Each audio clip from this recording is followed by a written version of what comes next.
السلام علیکم ورحمۃ اللہ وبرکاتہ۔ خواتین و حضرات، دعائیں کیسے قبول ہوتی ہیں، رب کا قرب کیسے حاصل کیا جاتا ہے، آج اس ویڈیو کے اندر میں آپ کو بتاؤں گا کہ دعائیں کیسے قبول ہوتی ہیں اور اللہ کے قریب کیسے ہوتا جاتا ہے۔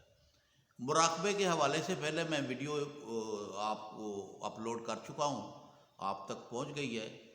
تو اب یہ دوسرا ایڈیشن ہے آپ کی طرف کہ اللہ پاک دعاؤں کو کیسے قبول کرتا ہے۔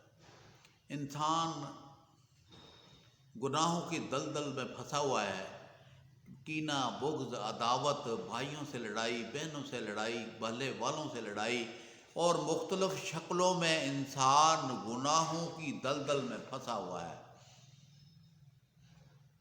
تو دعاؤں کی قبولیت کے لیے، کیونکہ میرا مقصد ہے دعا کیسے قبول ہوتی ہے، تو آج آپ کو دعا کی کوئی قبولیت کا ایک طریقہ بتاتا ہوں کہ آپ نے اس طریقے سے دعا مانگنی ہے تو اللہ پاک جو ہے آپ کے اوپر کرم فرما دیں گے۔ تو طریقہ کار یہ ہے کہ آپ نے عشاء کی نماز پڑھنی ہے۔ عشاء کی نماز پڑھ کر 2 نفل قضائے حاجت، جو مقصد ہے آپ کا وہ لے کر 2 نفل آپ نے پڑھنے ہیں۔ تو پہلی رکعت میں علم شریف پڑھنے کے بعد آپ نے سورۃ اخلاص پڑھنی ہے، قل هو اللہ احد، پوری سورت پڑھیں۔ اور پھر دوسری رکعت میں بھی آپ نے سورۃ اخلاص ہی پڑھنی ہے۔ تو یا آپ جو ہے پہلی رکعت کے اندر سورۃ علم نشرح پڑھ لیں اور دوسری رکعت کے اندر قل هو اللہ احد پڑھ لیں، پھر بھی ٹھیک ہے۔ سلام پھیر دیں۔ سلام پھیرنے کے بعد پھر آپ نے ایک وظیفہ کرنا ہے، الف لام میم اللہ لا الہ الا هو الحی القیوم، یا واحد یا احد یا ذو الجلال والاکرام۔ یہ آپ نے 111 مرتبہ آپ نے پڑھنا، اول آخر 11 مرتبہ درود ابراہیم پڑھنا ہے۔ یہ نماز پڑھنے کے بعد اور نفل پڑھنے کے بعد پھر آپ نے پڑھنا ہے۔ اور یہ آپ جو اگر خصوصی طور پر اگر آپ پڑھیں گے تو آپ جو ہے نا کہ پھر پڑھنے کے بعد یکسوئی کے ساتھ آپ بیٹھ جائیں، آنکھیں بند کر لیں، آنکھیں بند کر کے تصور کر لیں رب کے آگے کہ میں رب کے سامنے میں بیٹھا ہوں۔ آپ زمین پہ بیٹھے ہیں چوکڑی مار کر بیٹھ جائیں، یا کرسی کے اوپر بیٹھے ہیں تو سکون کے ساتھ بیٹھ جائیں، صوفے پہ بیٹھ جائیں، یا آپ پلنگ کے اوپر بیٹھے ہوئے ہیں وہاں بیٹھ جائیں۔ آسانی سے جو ہے آنکھیں بند کر لیں اور تصور کریں کہ رب العالمین میرے سامنے ہے، اور پھر اپنے آپ کو رب کے حضور پیش کریں، اور پیش کرنے کے بعد کہیں یا اللہ میں دنیا کی تمام مخلوق جو مجھ سے غلطیاں کوتاہیاں ہو گئی ہیں ان سب کو معاف کرتا ہوں، اور یا رب العالمین میں اپنے گناہوں کی بخشش کی دعا آپ کے پاس کرتا ہوں کہ یا اللہ میرے گناہ معاف فرما دے، آئندہ میں گناہوں سے بچنے کی پوری کوشش کروں گا۔ اور اس کے بعد جو ہے آپ جو ہے کہ خصوصی طور پر اور اپنی فریاد جو ہے وہ عرضی جو ہے وہ رب کے آگے پیش کریں۔ رب آپ کے سامنے ہے، یکسوئی کے ساتھ قائم کریں آپ۔ اور پھر جب آپ یکسوئی کے ساتھ یہ سارا کچھ قائم کر لیں گے تو پھر آپ نے اپنی خواہش رب کے آگے ظاہر کرنی ہے کہ یا اللہ مجھے میری یہ خواہشیں پوری کر دیں، قرضے کا مسئلہ ہے، بیماری کا مسئلہ ہے، پریشانی کا مسئلہ ہے، لڑائی جھگڑے کا مسئلہ ہے، تو یہ اللہ پاک کے آگے آپ دعا کریں۔ اور یہ پہلی رات میں ہی قبولیت، کیونکہ اس میں اعظم آپ نے پڑھا ہے، اور اس میں اعظم کے طفیل آپ کی دعا قبول ہوگی اور آپ حیران اور پریشان ہوں گے۔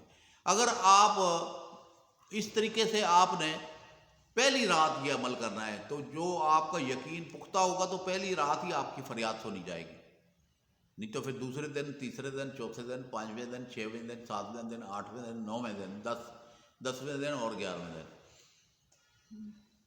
تو یہ ایک ایسی زبردست قوت آپ کو بتائی ہے کہ رب العالمین کو جب آپ پکاریں نا اسم اعظم کے ساتھ، یا حیو یا قیوم کے وہ بیچ میں ہے، تو رب اسم اعظم کی طفیل آپ کی دعا قبول فرمائے گا۔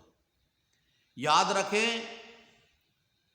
جسم گناہ آلودہ ہے، اور جسم کو جب تک صاف نہیں کریں گے تو اللہ کے قریب نہیں جائیں گے، اللہ کا قرب نہیں حاصل کریں گے۔ ارے اللہ کی مسجد کے اندر جانے کے لیے اللہ پاک فرماتا ہے پہلے نہاؤ، غسل کرو، اور غسل کرنے کے بعد خوشبو لگاؤ اور میرے پاس آؤ، تو پھر آپ نمازیں پڑھو اور عبادت کرو۔ تو آپ ایک گناہ آلودہ وجود لے کر بیٹھ گئے ہیں، پہلے اپنے وجود کو تو صاف کر لیں۔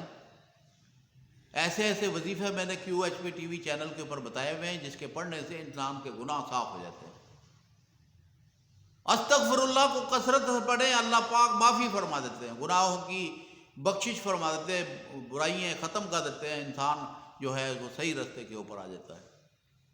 سبحان اللہ و بحمدی سبحان اللہ العظیم کثرت سے پڑھیں، گناہ ختم ہو جائیں گے۔ استغفر اللہ الذی لا الہ الا هو الحی القیوم واتوب الیہ کثرت کے ساتھ پڑھیں، اللہ پاک معافی فرمائیں گے اور دنیا کے اندر خوشحالی آ جائے گی۔ تو بات یکسوئی کی تھی کہ یکسوئی کے ساتھ اسم اعظم پڑھنے کے بعد پھر یکسوئی میں بیٹھ کر آنکھیں بند کر کر رب کو سامنے تصور کر کے آپ جو بھی دعا کرو گے اللہ پاک دعاؤں کو قبول کرنے والا ہے۔ اور اگر آپ جناب علی کی یہ ہے کہ یکسوئی قائم کر لیں، یکسوئی قائم کرنے کے بعد آپ کہیں یا ارحم الراحمین سبوح قدوس رب الملائکۃ والروح، رب خوش ہو جائے گا اور ایک قوت اور ولولہ آ جائے گا اور پاوریں آ جائیں گی۔ اگلی ویڈیو کے اندر میں آپ کو بتاؤں گا کہ 70,000 فرشتے آپ کے پاس کھڑے ہوں گے اور آپ دعا مانگیں گے اور وہ فرشتے سارے آمین کہیں گے۔ یہ اگلی ویڈیو میں آپ کو میں بتاؤں گا۔ تو آپ میری پہلی ویڈیو 1 نمبر لکھا ہوا ہے اس کے اوپر حاشیے میں نیچے وہ دیکھ لیں، اور یہ 2 نمبر والا حاشیہ آپ تک پہنچ رہا ہے۔ اور اس کے بعد جو ہے کہ آپ 3 نمبر میں آپ کو میں یہ بتاؤں گا کہ 70,000 فرشتہ آپ کے پاس کیسے آتا ہے اور وہ آپ کے حق میں دعائیں کیسے کرے گا۔ تو اپنے آپ کو صاف کر لیں، دل کو صاف کریں، دل کو۔ حضور اکرم صلی اللہ علیہ وسلم کے پاس فرشتے آئے اور انہوں نے سینہ چاک کیا، دل کو نکالا، صاف کیا، پھر اس کے اندر رکھ کے بند کر دیا۔ اور جب موسیٰ علیہ السلام نے رب العالمین سے کہا کہ میں تجھے دیکھنا چاہتا ہوں، تو رب نے کہا 30 دن کا چلا کھینچ۔ جب موسیٰ نے 30 دن پورے کیے تو رب نے کہا 10 دن اور پورے کر۔ تو 40 دن جو ہے وہ رب نے جو اسے پڑھایا اس نے پڑھا، اور پڑھنے کے بعد پھر اللہ پاک نے ایک ہلکی سی سوئی کے نکے جتنا جو ہے وہ جو ہے اپنی زیارت کرائی۔ جیسے ہی موسیٰ علیہ السلام نے دیکھا وہ بے ہوش ہو کے گر گئے۔ جتنی جگہ پہ وہ گرے ہوئے تھے وہ جگہ بچی تھی، باقی سارا پہاڑ جل کر سرما بن گیا، جو آج ہم اپنی آنکھوں میں ڈالتے ہیں۔ جو میرے دوستوں، میرے بھائی، میرے بہنوں، بزرگوں، آپ سے گزارش ہے کہ اچھی اچھی ویڈیو کے لیے وظیفہ QHP ٹی وی چینل کو سبسکرائب بھی کریں اور دوستوں کو شیئر بھی کریں، اچھی باتیں حاصل کرنے کے لیے، اور ثواب کی نیت سے اسے شیئر کر دیں تاکہ زیادہ سے زیادہ لوگ قرآن پڑھیں، وظیفہ پڑھیں۔ اللہ پاک عمل کرنے کی توفیق عطا فرمائے۔ السلام علیکم ورحمۃ اللہ وبرکاتہ۔